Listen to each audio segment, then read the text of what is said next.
Hello and welcome to Exploration 1, Network Fundamentals, Chapter 6 lecture. This chapter is one of the most important chapters in all of Exploration 1. In fact, I would say if you're going to look at the major topics in Exploration 1 that you need to focus on, one is the OSI model, how encapsulation and de-encapsulation takes place, the functions of the 7 layers. That's a major important item in Exploration 1. A more important item is IP addressing and subnetting. That is a huge item in all of networking. It's probably one of the most important things in this entire course as far as the major concepts. And then last but not least is a cable making session, because you need to be able to make cables in order to at least understand how cables are created, so that if you hire someone to do cables, you make sure they're doing it correctly for you. This chapter focuses on IP addressing, and by that we're talking about layer 3 addresses, which are logical addresses. We're going to talk about IPv4, a little bit about IPv6. We'll save that for our Exploration 4 course that comes up later.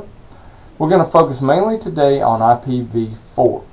This is an example of a PC which is partially configured. In fact, it has been statically assigned 192.168.1.5, has not been assigned a subnet mask, has not been assigned a gateway. In fact, if you were to click OK on this particular host, it would not accept this because you have not fully configured the host. At a minimum, you must, when you statically assign an IP address, have the IP address and the subnet mask.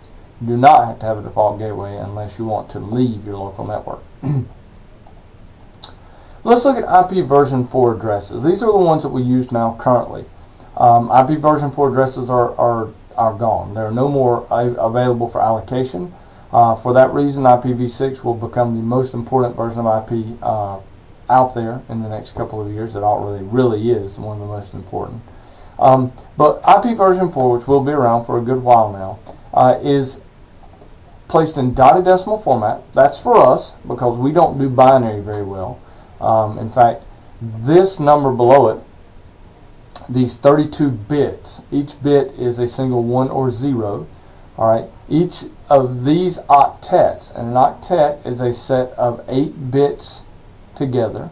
Okay, so these 4 octets can be placed in dotted decimal format, so that we can understand that 11000000 is actually 192 decimal.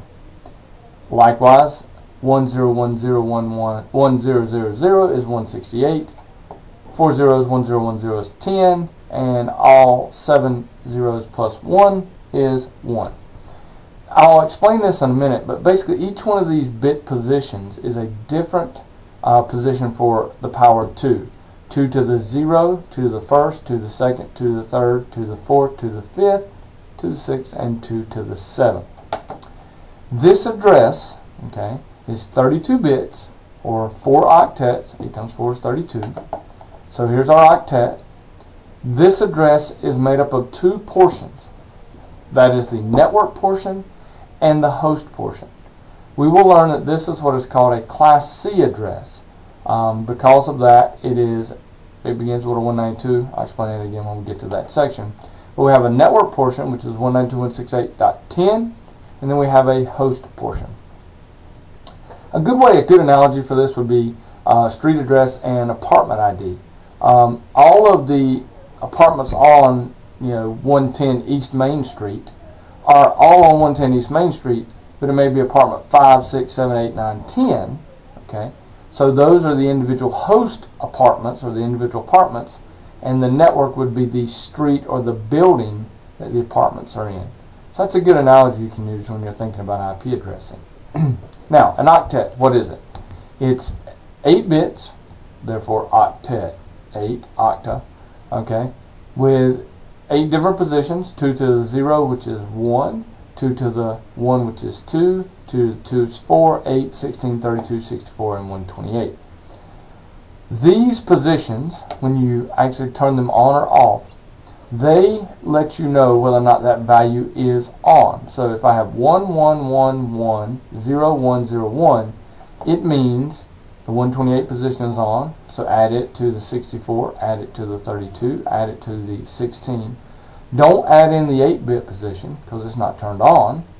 add in the 4, don't add in the 2, add in the 1, add all those together, and you'll have the decimal value of 245. So 245 is exactly the same as 11110101. It's just one of them is in decimal, 245, one of them is in binary. Computers understand binary. We as humans understand decimal easier. So that's why we convert it to decimal. Speaking of which, okay, when you look at over here on the left hand side, if you had all zeros in all octets, it would be 0. If you had all ones in the octets, in other words, you added up 192 or 128, 64, 32, 68, 4, 2, and 1 together, that value is 255. So in a single octet, the range value possible is 0 to 255. Alright? So how do we convert from binary to decimal and decimal to binary? So we have this number right here. We have 10, 10, 110, all these. We would first break it up into octets. Okay, so there's 1, 2, 3, 4, 5, 6, 7, 8 right there. Okay? We take that, which they've done right here, they break it into octets, and then we say, okay, that 128 position is on, 64 is not, 32 is. We add the positions that are on together, and we get 172. We add the positions on here, there's only one position on, that's a 16, 4, 20. So we can use, to convert from binary to decimal, the addition method. You simply turn on the bit positions that are on and add those values together to get your decimal number. We're going to learn that you can use the subtraction method to convert from decimal to binary. So here's an activity. This is a great example that you can do. You can go in and add all of these together. Okay, so 128, 64 is 192 plus 8. Okay, would be 200. This should be 204. Let's check it. Yep. Okay. Reset it. It gives you a new number. All right. There's only one value on here, and that's 4. So we know that's 4. Check. Correct. And reset. 64 plus 1. That's 65. So this is an actual activity in the curriculum that you can do to get as much conversion from binary to decimal as you want. Remember, we use the addition method to go from binary to decimal. Turn on the positions, add them together. Here's another thing you can be aware of. If the 2 to the 0 power position is on, it's a 1, okay, you are going to have an odd number in your conversion. There's no way around it. Okay. Here's one. The 1 position is a 0. Therefore, this is going to be an even number. And in this case, I know that 128 plus 64 is 192 plus 32 is 224. I know that because it's one of the breakpoints along. 1 and all zeros is 192. 1 1 all zeros is 1 and all zeros is 128. 1 1 and all zeros is 192. 1 1 1 and all zeros is 224, 240, 248, 252, 254, and 255. You'll learn those breakpoints, which will make it easier for you to convert. Now, decimal to binary conversion, we use a subtraction method. By that, we look at our number. Okay, so we're going to subtract 172 into binary. So we say 172, can I subtract 128 from it? The answer is yes. Turn on that bit position, subtract it, and find the remainder. Okay, so we got 44 left over here when we subtract 128 from 172. So we're going to say, can you subtract 64? Okay, from 64 from 44. The answer is no. So we put a 0 in that bit position. Then we say, can you subtract 32 from 44? Yes. So turn on the 32 position. That leaves you with 12. Can you subtract 16? No. We put a 0 in the 16 position. Okay. Can you subtract 8? Yes. And you go all the way down until you have the conversion of 172 to 10101100. And again, because this is an even number, I know the ones position has to be a 0. If it had been an odd number, if it had been 173, the ones position would have been turned on. Here again, okay, separate each number, 172 minus 128, 44 left, turn it on, and you can go all the way through, okay. Converting 16 to decimal, 16, you cannot subtract 128, cannot subtract 64, cannot subtract 32, can subtract 16, it leaves you with all zeros, and it's just all zeros left across. And you can continue on for each one of these until you've converted them all. And this binary address is the same as this dotted decimal.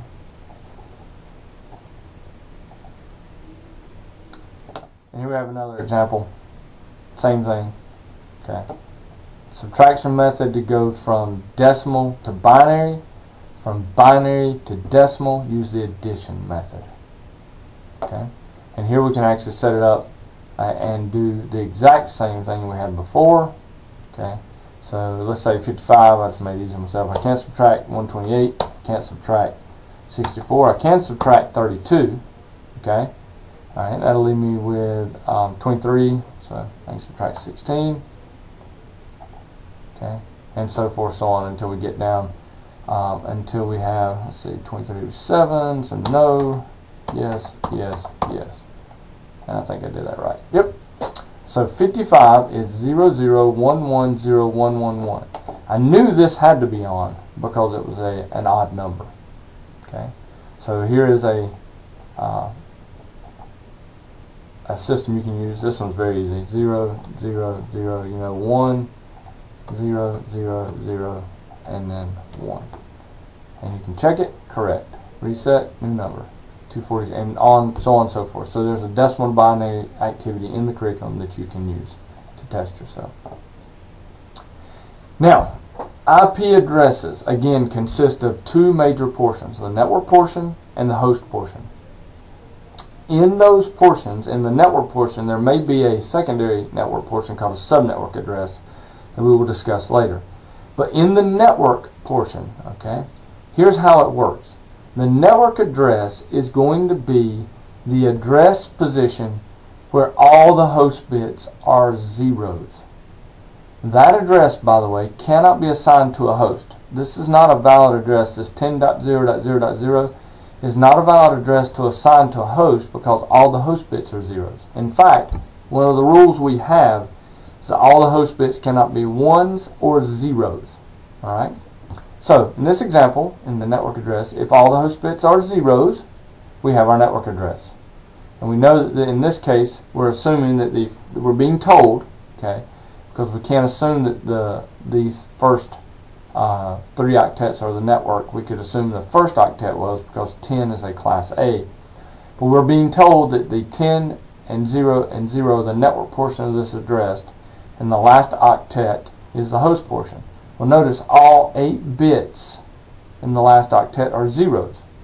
Therefore, this is the network address for this particular subnet.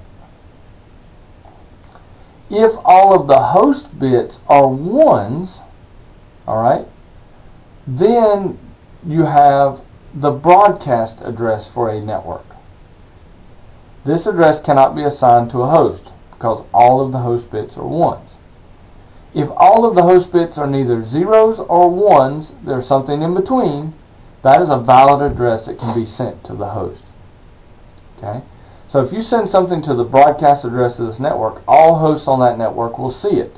They have to. If you send it to the network address, it would be for the entire network, which we would not send anything to the network address. We'd send it to the broadcast address from the network. And the host address, unless we were actually, you could do it for possibly a spoof attack or a smurf attack if you were wanting to cause a smurf attack. But the host address would be a single host on the particular network. So that is an IPv4 address where the host bits are neither all ones or all zeros. It is a valid address to be assigned. Here we have different prefixes for a network. Now, this is a little hard for you to understand at this point because we really haven't gone over enough for you to understand in terms of what the addresses are. But let's just assume that right now what we're being told is that this is a network address, 172.16.4.0/24.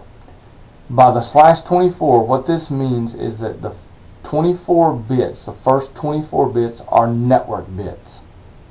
The last 8 bits, therefore, are host bits. So this tells me that the first 3 octets are network bits. The last octet is a set of host bits. So 172.16.4.0 would be your network address. 172.16.4.1 to 4.254 would be your usable hosts. And 172.16.4.255 would be your broadcast address for that particular network. Okay. Now, here's the same network but with a different prefix. In this case, the first 3 octets plus the first bit, okay, of the 4th octet is a network bit. Okay. Our last 7 bits are host bits, and so we have the ranges of .1 to .126 because we can't use the first bit position, and the broadcast is 127, or the last 7 bits all turn to 1s. As we go over subnetting, this will make a lot more sense to you. They're just trying to introduce you to the concept of the slash notation means the number of actual network bits. So slash 26 means the first 24 bits plus 2 bits from the 4th octet. Okay. Assigning addresses. Here's what you have to do. You cannot assign a host an address where the host bits are all 0s or all 1s. As long as it's in between that, you're fine. Okay? And we'll talk much more about this as we get into subnetting and how to assign hosts from a subnet. This is an activity that's trying to get you to look at the network address versus the usable host. At this point, again, I don't really think you understand enough to be able to do this. Come back to it after we finish this lecture. Now, a couple different types of addresses. One is a unicast. A unicast is a single. Remember, uni means one. So a unicast address is from a single source to a single destination. So 172.16.4.1 to 172.16.4.253. A broadcast address is a one to everyone. Okay, so the 255.255.255.255. Broadcast goes out from 172.16.4.1, comes into the switch, it will be sent out every port except for the port it came in on.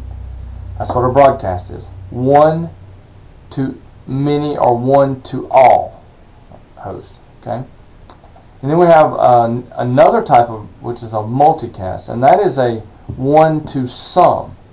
And we use special addresses for this, these 224.10.10.5s. This is an address that's been set up by an application running on the host to listen on that particular IP address, and it's called a multicast address. So it's one to some. Used for video and audio distribution. It can be used to be used a lot for ghosting for multicast, and for deployment of images, still used for that. Those are the types of things that it can be used for, one to some.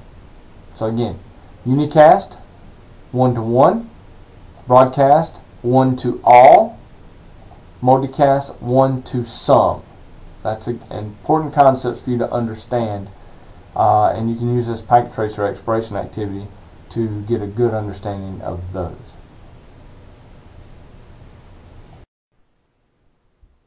Now we understand what IP addresses are. They're dotted decimal, 32-bit addresses that we use for addressing our machines at layer 3. Let's talk a little bit about some of the reserved IP address ranges. This is a concept defined basically in RFC 1918. There are other RFCs. By the way, an RFC is a request for comment. On the internet, the rules are really made by groups of individuals who get together and put out what are called requests for comments. And they say, we have a problem, here is a possible way to fix it. A group of engineers looks at it, makes suggestions, improvements, and then those RFCs are eventually ratified and they become the protocols or rules of the internet. Now, for IPv4, there are a couple of reserved ranges. One of them is 0000 to 255.255.255. That is used for IP version 4 hosts. So those can actually be used for hosts with some of those addresses set aside in other RFCs. 224 to 239, those are multicast addresses. Remember, that is from one to some. And then their experimental address is no IPv4 address above 240 is used on a production network today. Now, early on, one of the things that the creators of the internet realized is they were going to need a series of public addresses and a series of private addresses. The private addresses were defined by RFC 1918, and they are blocks of networks that are defined as private. In other words, these cannot be routed across the internet. They're routable internal, okay, so they're fine to use inside your network, but they cannot be routed by ISPs across the internet. Those were 10.0.0.0/8, so the entire Class A network of 10.0.0.0. The Class B networks of 172.16.0.0 to 172.31.255.255. And then a large number of Class Cs, 192.168.0.0 to 192.168.255.255. So 255 Class C addresses were set aside as private. Now, what we have actually done is we now use these addresses on our internal networks, and then we do a concept of what is called NAT. And a lot more about NAT will take place when we get into Expression 4, but network address translation is taking a private address from RFC 1918, or really any internal private address, and then natting it or translating it into a public address, so an address that is globally routable. Here's a little activity you can throw out here to see what's private, what's public. Okay, and then actually that was public. 64 is public. 209 is public, and it's just an exercise that gives you a chance to, define these. Kind of a neat little exercise. Now there are some other special IP v4 addresses. 127.0.0.1 is known as the loopback address, and that is the address that will ping your local IP v4 address stack to let you know it's installed and okay. There is the default route, which is 000.255.255.255.255. And then there's also link local addresses. If you've ever done anything with Microsoft's PIPA, which is the automatic private IP addressing found on Microsoft products, you will see that if they don't find a DHCP server and they're set for DHCP, we'll talk more about DHCP in a minute, if they're set for that, they will automatically assign themselves an address in the 169.254 network. That's a set-aside network that was put back. And then there's also a test network, 192.0.2.0, which is set aside for teaching and learning purposes. So it is actually available and can be used for examples. Now, let's look at our class of addresses. Now, and you've heard me talk about Class A, B, and C, and Class D, which are multicast. Here are some of the different features of these particular network classes. First off, in a Class A, the first octet, remember we have 4 octets, so if the first octet is a number between 1 and 127, alright, that is a Class A. So 10.0.0.5, Class A network. 100.0.0.5, Class A network. Alright. You'll notice that what this does is it reserves the first bit of the octet to be 0. Because if you notice, if we have all zeros, that's 0. If we have all ones, leaving the first bit reserved, we have 127. So the actual range is 0 to 127. It's just zeros. That particular network is not used, although it could be. The format for a Class A is 1 octet, or 8 bits, designate the network, and 24 bits designate the host. So for Class A IP addresses, we have a small number of networks with a huge number of hosts. Okay, so 128 networks of 16.7 or 16,777,000 and change hosts. Okay, the default mask is 255.0.0. Now, I know we're going to discuss subnet mask later in this chapter, but let's go ahead and talk a little bit about what a subnet mask purpose is. The purpose of a subnet mask is to show you what portion of an IP address is the network portion and what portion is the host portion. In a subnet mask, you place 1s in the network bit positions and 0s in the host bit positions. So when we look at a default mask for a Class A, we know its format is network host host host. So we know there are 8 bits, 8 ones that designate the portion of the address that's a host, and then 24 zeros designate the portion of the address that this subnet mask is associated with, that are the host bits. Okay, so again, subnet mask is used for host and for you to determine what portion of an IP address is the network portion and what portion is the subnetwork, the host portion. So, and also subnetwork portion, but we'll get to that. So, network portion has 1s in the subnet mask, host portions have 0s in the subnet mask. Class B's, 128 to 191. The first 2 bits in a Class B have to be 10, which gives you 128 to 191. This one, to me, is the one that's kind of hard to remember, the 128 to 191. If you remember 1 to 127, and then 192 to 223, everything in between that is a Class B. The format is network, network, host, host. The subnet mask, therefore, is 255.255.0.0. This is a little more balanced. Okay, you have 16,000 and change networks of 65,000 hosts. Still a very big network in terms of number of hosts. And then we move down to Class C. That's 192 to 223. That's 110 for the beginning 3 bits have to be reserved for 110, which gives you 192 to 223. Net, net, net host, which is 255.255.255.0. And that is 2 million networks roughly with 254 hosts per network. And by the way, the way they're getting these numbers is they're raising 2 for the host. Okay, first off, we'll start with the host. For the host, they're raising 2 to the power of the number of host bits in the mask, okay, or in the network. So it's 2 to the 8th, which is 256 really, minus 2, which is 254 hosts. That's because, guess what? Dot 0 is all zeros in the subnet in the host portion, and dot 255 is all ones in the host portion. So 2 to the 8th is 256 addresses in a typical Class C, but the first one is all zeros, not usable for a host. The last one is all ones, not usable for a host. Okay. So, for example,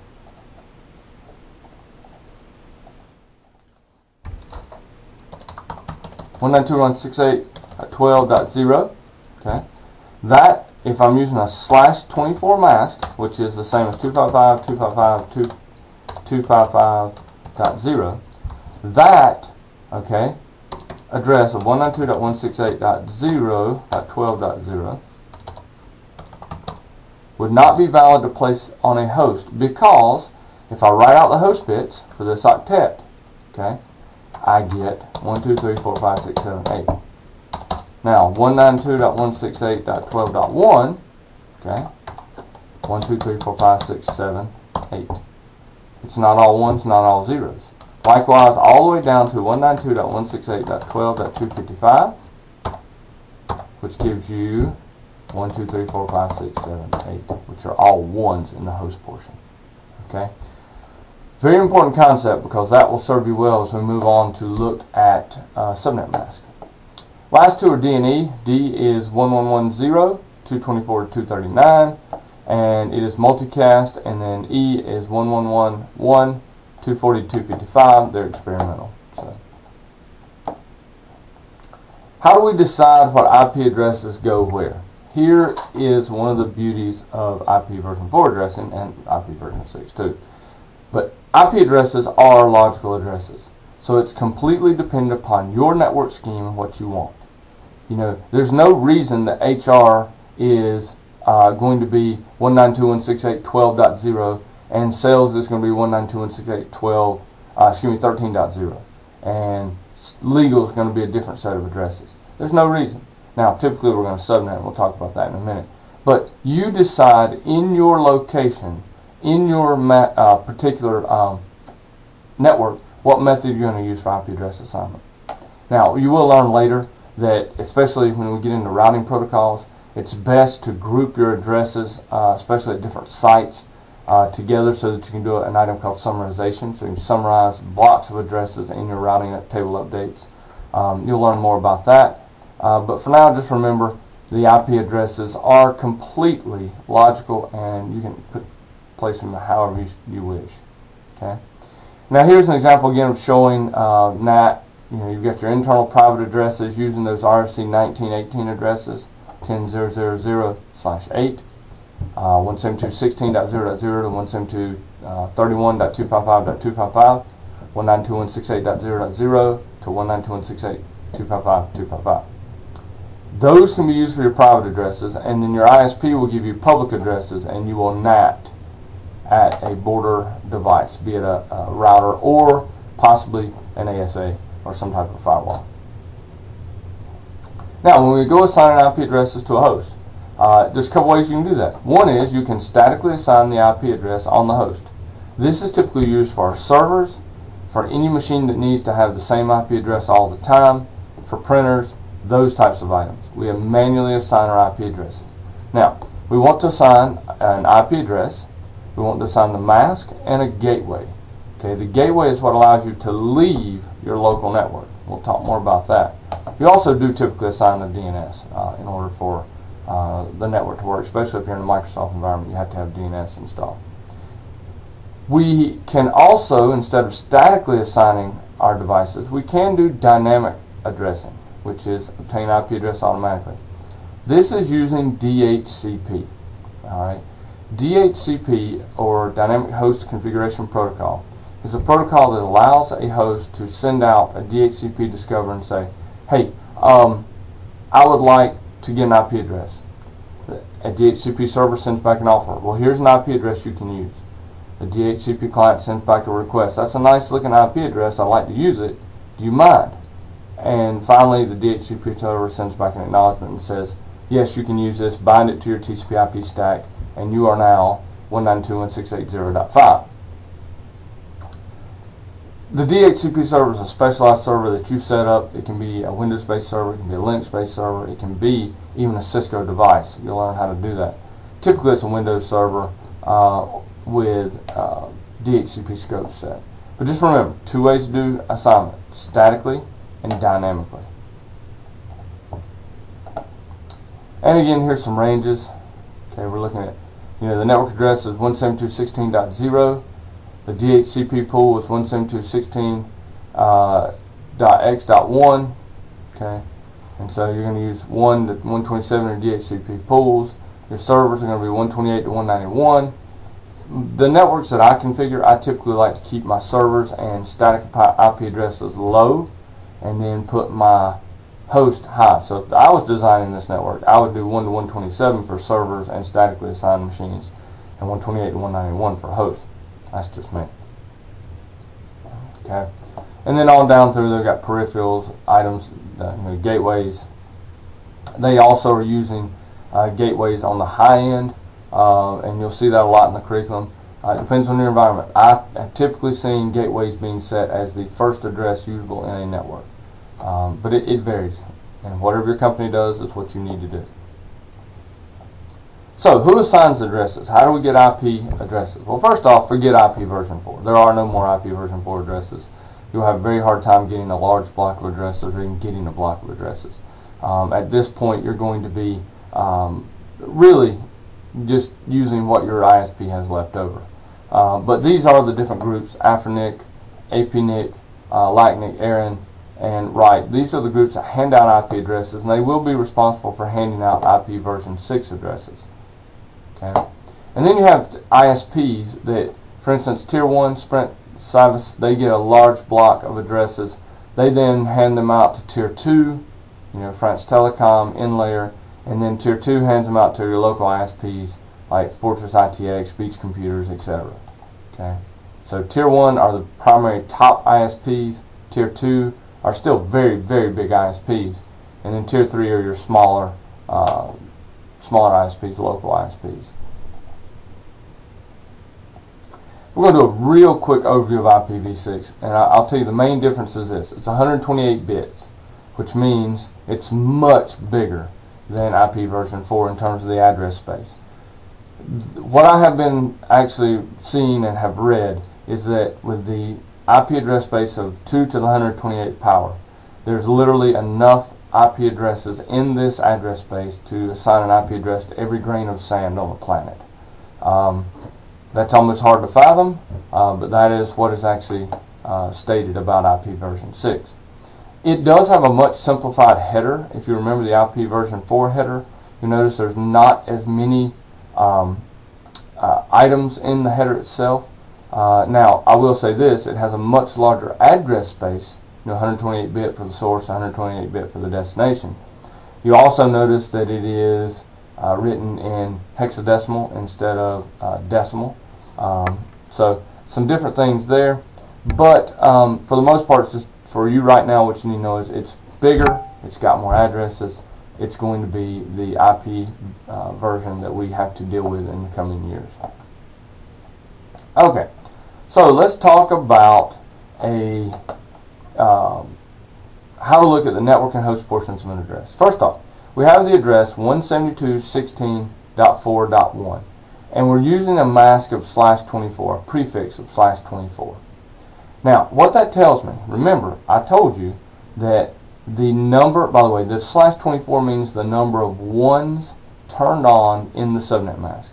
So a /24 means there's 24 ones in the subnet mask, which means the mask is 255.255.255.0.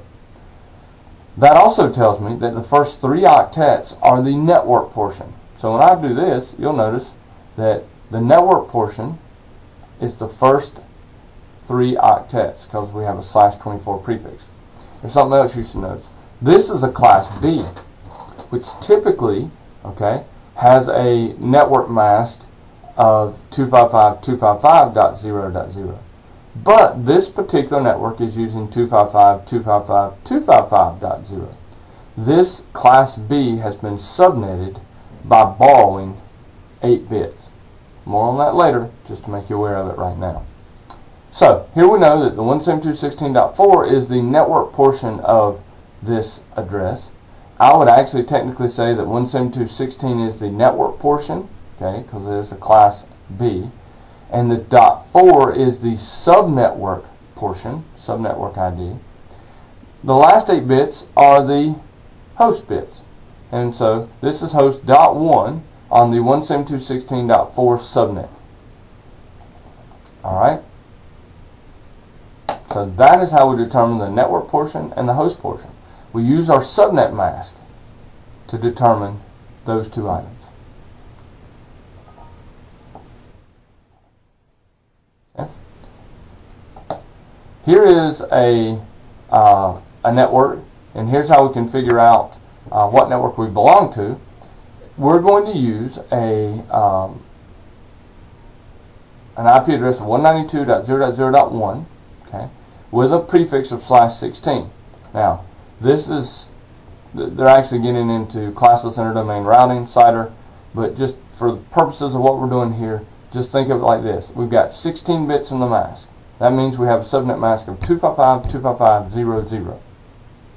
So, here's what the host is actually doing in order to figure out what network it's on. It goes in and takes its IP address, converts it to binary. Okay, so the host 192.168 or 192.0.0.1 converts its IP address to binary. It takes the mask that is on the host, okay, that host, and converts it to binary.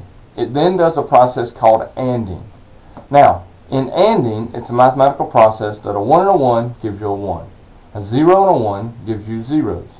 A 0 and a 0 gives you 0, and a 1 and a 0 gives you 0. So in other words, unless you have the same item together, 1 and 1 and 0 and 0, you're going to have a 0.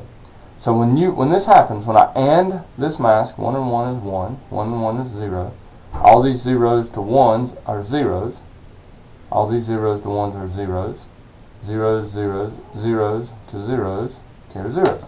I come out with 1, 1, and then all zeros. So 192.80.0.0. This host, the 192.0.0.1 host, is on the network 192.0.0.0. And it determined that by ANDing its IP address with its subnet mask.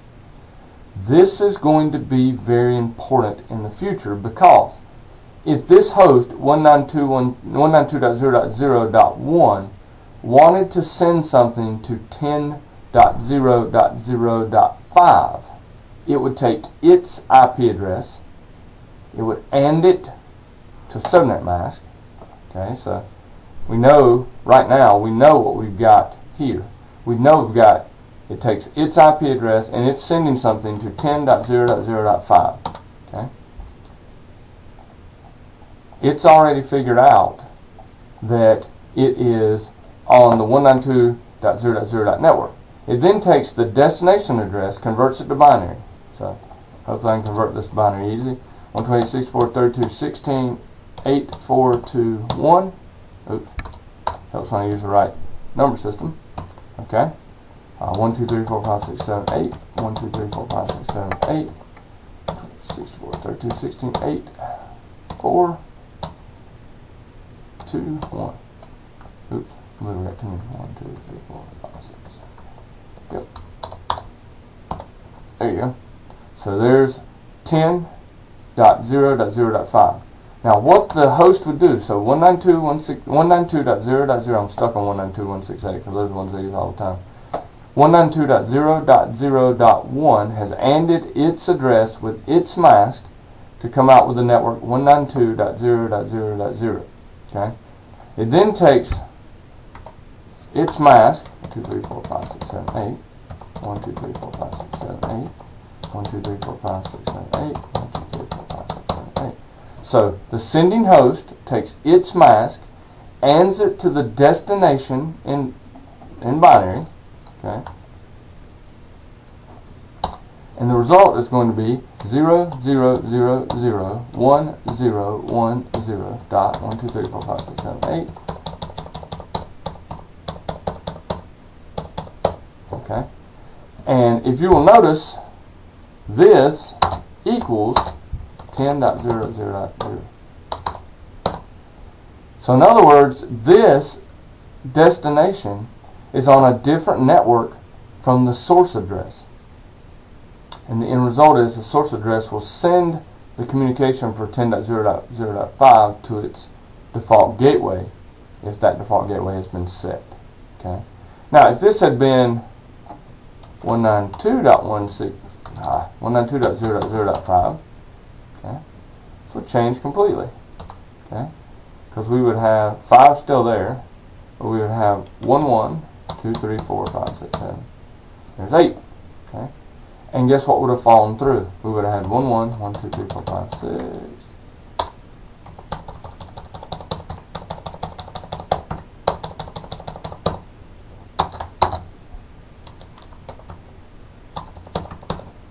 In other words, if 192.0.0.1 was sending a communication to 192.0.0.5, it would find out that that is on the same network that it is on, and it would send it directly to that particular host.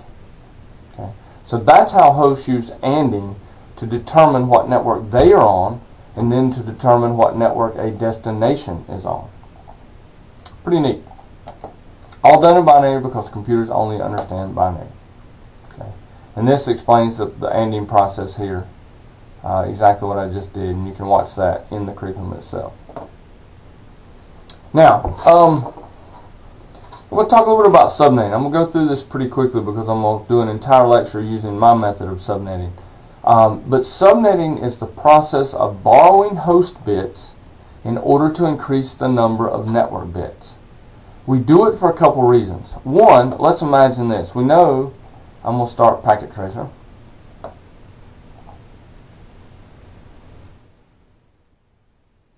We know, let's say that we have a network. We have a network with a 2811.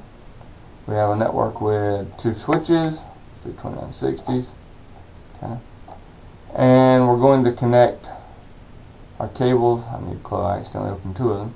We're going to connect our cables here, copper straight through, do 024 up to FA0100. And one thing I need to teach you is this. Every single router port is on a different network.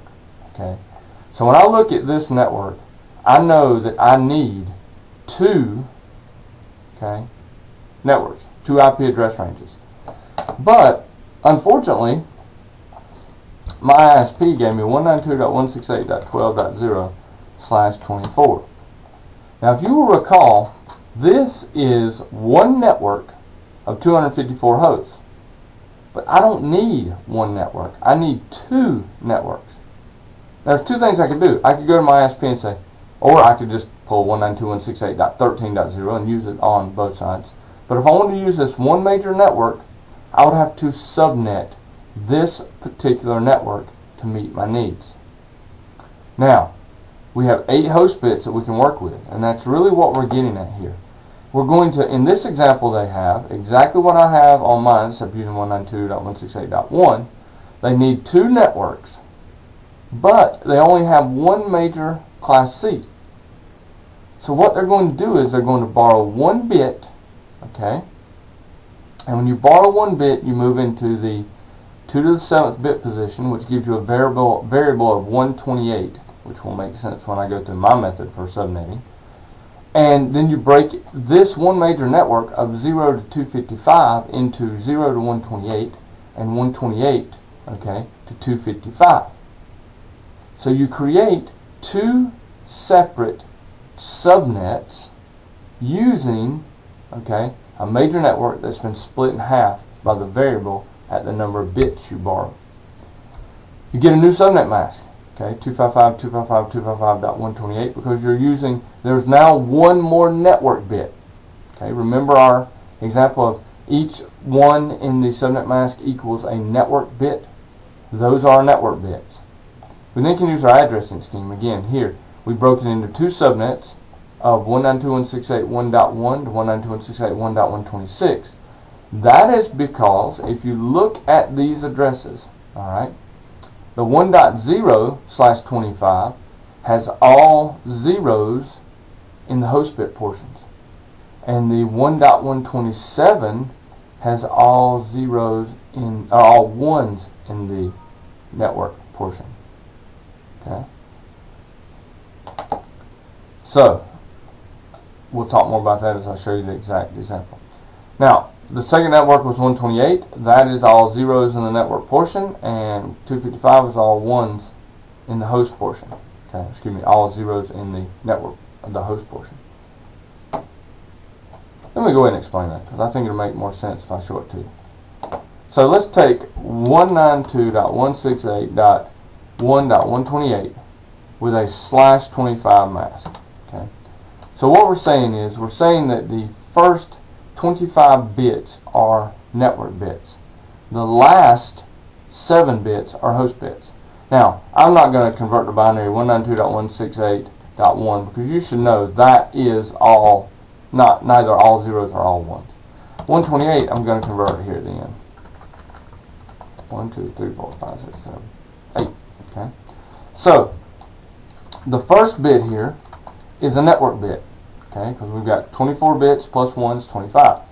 The last 7 bits are the host bits. Look at them. 192.168.1.128/25 has 7 host bits that are all ones, or all zeros. Therefore, this is the network address, the subnetwork address. If I go to 192.168.1.129, okay, convert that to binary, you have 192.168.1.123, 1, 2, 3, 4, 5, 6, 7, 8. There's 129. You'll notice in the host portion, it's not all zeros, it's not all ones. Okay. Now if we go all the way to 255, 192.168.1.1111111, that's 255. Look at what is in all of the 7 host bits. It's ones. So it's not a usable address. That's how we're getting these ranges. This broadcast address is all ones in the host. The network address is all zeros in the host portion. Okay? Hugely important. Here they have an example where they need 3 subnets, and you really can't get just 3, so they borrow 2 bits in order to get 4. The variable then is 64, so we go 0. Okay? We do 64, 128, 192. So we're using that variable at the bit position that we're borrowed to. We we have a new mask now too. It's 255.255.255.192 because we borrowed 2 bits. And notice what's happening now. As we borrow bits, we're decreasing the number of host bits. That means we have less hosts per network. Alright, so here's our addressing scheme for example networks. Okay. We only have 6 host bits left. So we're now down to networks of 2 to the 6th minus 2 networks. Okay,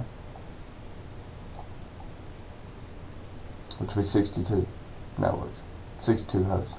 Here we are borrowing 3 bits. Now we've moved over to the 3rd, okay, to the 7th, to the 6th, to the 5th, so this is 32. So our variable is 32, 0, 32, 64, 96, 128. And it goes all the way down to our 8 subnets. By the way, subnet 0 to 7. We start with subnet 0. We now have our ranges, and notice our mask has again changed. It's 224 because we're now borrowing 3 bits.